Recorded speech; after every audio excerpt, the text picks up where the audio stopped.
Welcome Vedicians, welcome to Vedic Classes Prime, and this is our last lecture of our second chapter Biological Classifications. अपने previous video में हम पढ़ रहे थे most hated corona virus के बारे में, वायरसेस के बारे में। तो हमने देखा था कि वायरसेस किस तरह से होते हैं या उनका स्ट्रक्चर क्या होता है। स्ट्रक्चर मोस्टली हम स्ट्रक्चर को आज देखेंगे, अभी तक हमने बहुत ज्यादा स्ट्रक्चर के बारे में डिस्कशन नहीं किया था। हमने देखा था कि viruses are either living or non living, और हमें ये पता चला था कि they are mostly non living और inert outside the host. Okay, so now let's talk about their structure. Structure of virus, एक वायरस का स्ट्रक्चर कैसा हो सकता है देखते हैं। Viruses contains nucleoprotein,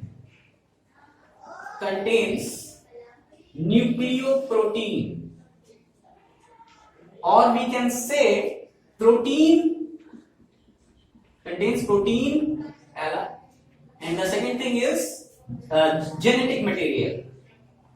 genetic material कैसा भी हो सकता है, आरएनए भी हो सकता है, राइबोन्यूक्लिक एसिड, और डीएनए भी हो सकता है, deoxyribonucleic acid. Okay, got it. अब देखते हैं कि एक्चुअली ये प्रोटीन होता है, इनमें कोई सेल मेम्ब्रेन, सेल ऑर्गन्स वगैरह तो होते नहीं है। तो इनका ये जो प्रोटीन है, इसको ही एक जो कोट होता है, कोटिंग होता है, जो इसको प्रोटेक्ट करने का काम करता है। प्रोटीन कोट एक एक्चुअली होता है प्रोटीन कोट, जो इस प्रोटीन को क्या करता है, सेफ रखने का काम करता है। और उस प्रोटीन कोड को कहा जाता है capsid. What we call them, capsid कहा जाता है। Let's us think if this is a virus and there is this protein और प्रोटीन थिंग्स।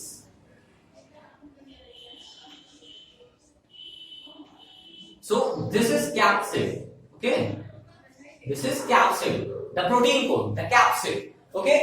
Capsid कुछ स्मॉल आइडेंटिकल यूनिट्स से मिलके बना होता है। जैसे हमने क्या पढ़ा है क्लास 10th में कि जो किडनी का फिल्ट्रेशन यूनिट क्या होता है, एग्जैक्टली नेफ्रॉन होता है। ब्रेन का क्या होता है, न्यूरॉन होता है। उसी तरह ये कैप्सिड जो है वो कई आइडेंटिकल यूनिट से बना होता है, या कह सकते हैं कि capsid contains many small identical unit called capsomers। क्या कंटेन करता है, कैप्सोमियर से कंटेन करता है, या कह सकते हैं कैप्सोमियर से क्या बनता है, ढेर सारे कैप्सोमियर मिलकर क्या बनाते हैं, कैप्सिड की प्रोटीन कोड बनाते हैं। ओके, अब हम देखते हैं ये वायरसेस का स्ट्रक्चर हो गया। कोई बहुत ही खास इसमें जानने वाली चीज नहीं है, इतना ही इसका स्ट्रक्चर था। देखते हैं अब आगे कि आखिर ये वायरस है सिर्फ प्रोटीन है और जेनेटिक मटेरियल है। और मैंने कहा कि ये इनर्ट होता है आउटसाइड द होस्ट, कि अगर वो इंसान के शरीर या किसी लिविंग ऑर्गेनिज्म के शरीर के बाहर है तो दे कैन नॉट रिएक्ट, मतलब वो एज लाइक अ डेड होते हैं, नॉन लिविंग होते हैं। बट जब वो हमारे अंदर पहुंचते हैं तो वो रिप्रोडक्शन भी कर सकते हैं। ये चीज हमने अपने प्रीवियस वीडियो में देखा था। तो आज हम देखते हैं कि वो रिप्रोडक्शन प्रोसेस कैसे होता है। मान लीजिए कि ये एक वायरस है और ये कोई बैक्टीरिया है। Okay, this is a bacteria which contains its own genetic material, bacterial genome, which contains its own genetic material। अब होता क्या है कि जब वायरस एक बैक्टीरिया को अटैच होता है, एक बैक्टीरिया के साथ अटैच होता है, तो अपना ये जो जेनेटिक मटेरियल है वो कहां भेज देता है, वो भेज देता है यहां पर इस बैक्टीरिया में। ये वायरल जीनोम है या वायरस का जीनोम। अपना जेनेटिक मटेरियल उसने कहां भेज दिया, बैक्टीरिया के सेल में भेज दिया। अब इसको सेल मिल गया। अभी तक वायरस के पास सेल नहीं था, कोई सेल मेम्ब्रेन नहीं था, तो रिप्रोडक्शन नहीं कर सकता था। लेकिन अब इसको क्या मिल गया, वायरस को एक सेल मिल गया, बैक्टीरियल सेल मिल गया, है ना। तो बैक्टीरियल सेल इसको मिल गया। अब ये बैक्टीरियल सेल के ऊपर अपना कब्जा जमा लेता है, पूरी तरह से अपना अधिकार कर लेता है, और राइबोसोम्स को ऑर्डर करता है कि वो इसके जैसे प्रोटीन्स और बनाएं, मतलब कि और ढेर सारे कैसे क्या बनाएं, वायरसेस, और ढेर सारे वायरसेस बन जाते हैं। ठीक है, मान लीजिए यहाँ पे एक फिगर है, ये मान लीजिए कोई सेल है, ये कुछ वायरसेस हैं जो बाहर थे। एक वायरस अल्टीमेटली अंदर आता है और जो भी इस होस्ट सेल का जीनोम वगैरह है, राइबोसोम वगैरह, उसको कैप्चर करता है, और हम देखते हैं कि ढेर सारे वायरस बना देता है। अब आपको समझ में आ गया होगा कि कोरोना वायरस एक व्यक्ति से दूसरे व्यक्ति तक कैसे फैल रहा है, क्योंकि वो हमारे अंदर आता है, हमसे अटैच होता है और हमारी सेल्स से अपने आप को रिप्रोड्यूस करता है, ढेर सारे मात्रा में हो जाता है, नंबर्स में हो जाता है, ढेर सारे नंबर्स में हो जाता है। Okay, you can got it. तो अब देखते हैं आगे कि वायरसेस कितने टाइप्स के होते हैं। Actually viruses may be of several types, but यहां पर स्पेशली देखते हैं कुछ types. Plant viruses, virus that infect plant are called plant viruses. The second thing is animal virus, the virus that infect animal is called animal virus. The third one is bacterial virus या bacteriophage या bacterial virus हम यहां लिखते हैं। देखिए virus, ध्यान से सुनिएगा, virus that infect bacteria is called bacteriophage. What then we call them? Bacteriophage. तो जो हम यहाँ पे फिगर देख रहे हैं, यहाँ पे हमने देखा कि वायरस ने बैक्टीरिया को क्या किया हुआ है, कैप्चर किया हुआ है ना। वायरस दैट इन्फेक्ट कर रहा है बैक्टीरिया को यहाँ पे, तो इसे हम क्या बोलेंगे, बैक्टीरियोफेज बोलेंगे। अच्छा, अभी हम देखते हैं प्लांट वायरसेस, एनिमल वायरस और ये बैक्टीरियल वायरसेस में अंतर क्या है। अंतर ये है कि प्लांट वायरस जो है मोस्टली सिंगल स्ट्रैंडेड आरएनए होते हैं। सिंगल स्ट्रैंडेड आरएनए का मतलब ये इस तरह से सिंगल स्ट्रैंड है। ओके, एनिमल वायरस डबल या सिंगल स्ट्रैंडेड, सिंगल या डबल स्ट्रैंडेड आरएनए और डीएनए दोनों हो सकते हैं, RNA and maybe DNA दोनों हो सकते हैं, animal virus.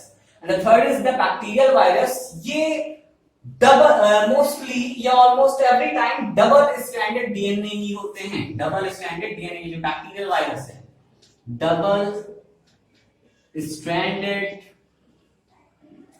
DNA, deoxy ribonucleic acid. So first you can note this down, then we will talk about the viroids. Okay, before talking about viroids, let us discuss small things about the virus, that is viral disease.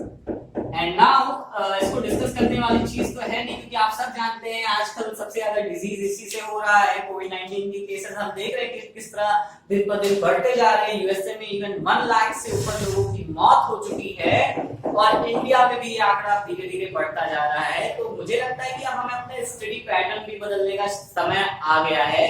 हमें online ही अब ज्यादा तरह से चीजों को पढ़ना होगा। Okay, so let's be high tech and online. तो वायरल डिजीज के बारे में हम बात कर ले तो आपने AIDS, acquired immunodeficiency syndrome class 10th में ही पढ़ा होगा। एक वायरस की वजह से होता है HIV। ओके, और ढेर सारे और वायरस है, जैसे राइनो वायरस की वजह से क्या होता है, कोल्ड या कफ हम कह सकते हैं, हो सकता है। ओके, इसी तरह से मम्प्स, मोज़ेइक वायरस एक होता है जिससे प्लांट्स में जो है डिजीज होता है रस्ट का, मोज़ेइक plant virus.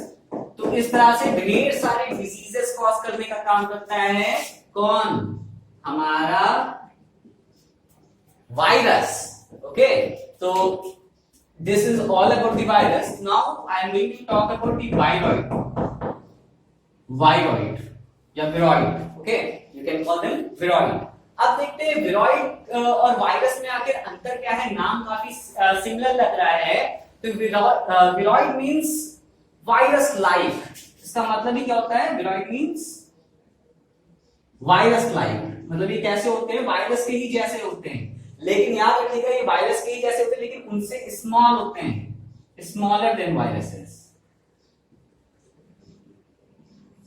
Smaller than virus. तीसरी चीज देखते हैं वायरस के बारे में ये कि इनके पास भी वायरस की तरह ही जेनेटिक मटेरियल होता है, वो होता है फ्री आरएनए, डीएनए नहीं होता है। ध्यान रखिएगा इनके पास क्या होता है, फ्री आरएनए होता है। और साथ ही साथ एक बहुत इंपॉर्टेंट चीज जिसके बारे में आपको नोट डाउन कर लेना चाहिए वो ये है कि they do not have protein coating, protein coat नहीं होता है, मींस कैप्सिड नहीं होगा। कैप्सिड नहीं होगा तो क्या कैप्सोमियर्स होंगे, ऑफ कोर्स नॉट, नहीं होंगे.